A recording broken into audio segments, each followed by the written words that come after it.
ചായക്കടയിൽ നിന്നും എല്ലാം കിട്ടുന്ന ബോണ്ട എങ്ങനെയാണ് വീട്ടിൽ സ്വാദിഷ്ടമായിട്ട് ഉണ്ടാക്കണമെന്ന് നോക്കിയാലോ. അതിനായി നമുക്ക് പാളയൻ കോടമ്പഴമാണ് വേണ്ടത്. ഇല്ലെങ്കിൽ റോബസ്റ്റ പഴമാണെങ്കിലും ചേർക്കാമേ. ചെറുതായതുകൊണ്ട് 6 പഴം ഞാനിവിടെ എടുത്തിട്ടുണ്ട്. റോബസ്റ്റ പഴമാണെങ്കിൽ 2 എണ്ണം എടുത്താൽ മതി.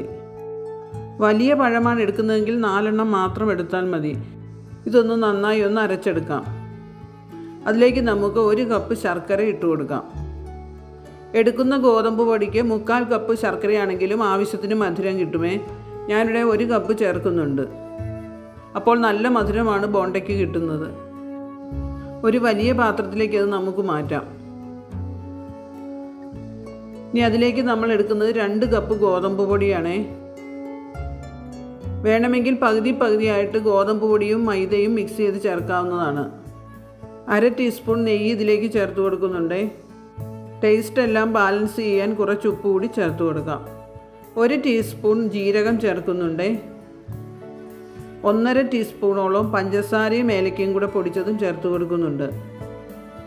1/4 കപ്പ് തേങ്ങ കൊത്തിയരിഞ്ഞത് ചേർത്ത് കൊടുക്കാം. 1/4 ടീസ്പൂൺ ബേക്കിംഗ് സോഡയും കൂടെ ഇട്ട് കൊടുക്കുന്നുണ്ട്. എല്ലാം നന്നായി ഒന്ന് മിക്സ് ചെയ്തെടുക്കാം. കരടുള്ള ശർക്കരയാണെങ്കിൽ നമുക്ക് ഉരുക്കി ചേർത്ത് കൊടുക്കാമേ. ഇവിടെ കരടില്ലെന്നുള്ളത് കൊണ്ടാണ് ഞാൻ അതുപടി ചിരണ്ടി ചേർത്ത് കൊടുത്തിരിക്കുന്നത്. ഉരുക്കുമ്പോൾ കുറച്ച് വെള്ളം അധികമായാലും കുഴപ്പമില്ല കേട്ടോ. മാവ് കുറച്ച് ലൂസായ കൺസിസ്റ്റൻസിയിലാണ് വേണ്ടത്. കുറച്ച് വെള്ളം കൂടി ഒഴിച്ച് നമുക്കിത് കുഴച്ചെടുക്കേണ്ടതുണ്ട്.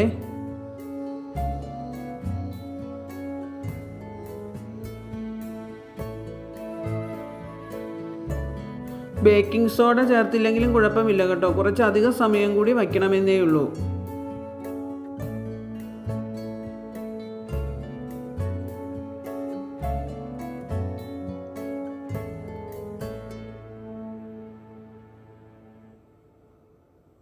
കട്ടകളില്ലാതെ നല്ലൊരു അയഞ്ഞ പരുവത്തിൽ തന്നെ ഇത് കുഴച്ചെടുക്കണം.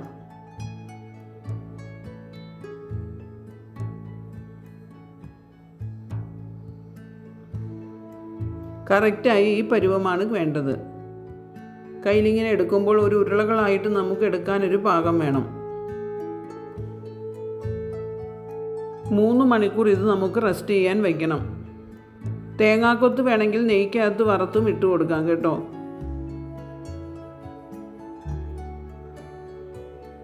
ഇവിടെ 3 മണിക്കൂർ കഴിഞ്ഞിട്ടുണ്ട്. മാവ് നന്നായി പൊങ്ങി വന്നിട്ടുണ്ട്. ഇതാണ് അതിൻ്റെ കറക്റ്റ് കൺസിസ്റ്റൻസി ആയിട്ട് കിട്ടേണ്ടത്. കയ്യിൽ വെള്ളം നനച്ച് നമുക്കിത് ഉരുളകളാക്കി എണ്ണയിലേക്ക് ഇട്ട് കൊടുക്കണം. മാവ് നമുക്ക് ഇതുപോലെ ഉരുട്ടിയെടുക്കാൻ പറ്റണം. അതാണ് അതിൻ്റെ ഒരു പരുവം. അതിനിടയ്ക്കിടയ്ക്ക് വെള്ളം ഒന്ന് കയ്യിൽ നനച്ചു കൊടുത്താൽ മതി. നമുക്ക് മീഡിയം ചൂടായിട്ടുള്ള എണ്ണയിലേക്ക് ഇട്ട് കൊടുക്കാം. നാടൻ പലഹാരമായതുകൊണ്ട് വെളിച്ചെണ്ണയിൽ തന്നെ ഉണ്ടാക്കുമ്പോഴാണ് ഇതിനൊരു നല്ല ടേസ്റ്റ് കിട്ടുന്നത്.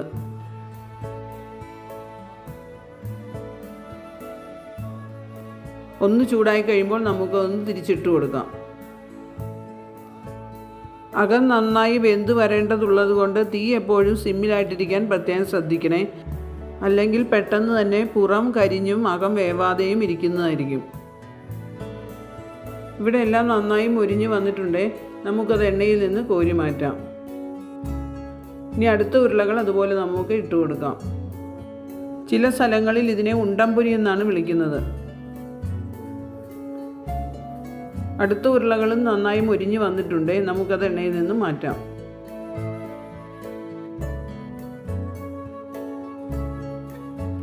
വളരെ എളുപ്പത്തിൽ തന്നെ ഇതൊക്കെ നമുക്ക് വീട്ടിലുണ്ടാക്കി എടുക്കാവുന്നതാണ്. എല്ലാവരും ഒന്ന് ട്രൈ ചെയ്തു നോക്കൂ. ഇഷ്ടപ്പെട്ടെങ്കിൽ കമൻറ്റ് ബോക്സിൽ ഇടാൻ മറന്നു പോകരുത് കേട്ടോ. എന്നെ സപ്പോർട്ടും ചെയ്തേക്കണേ.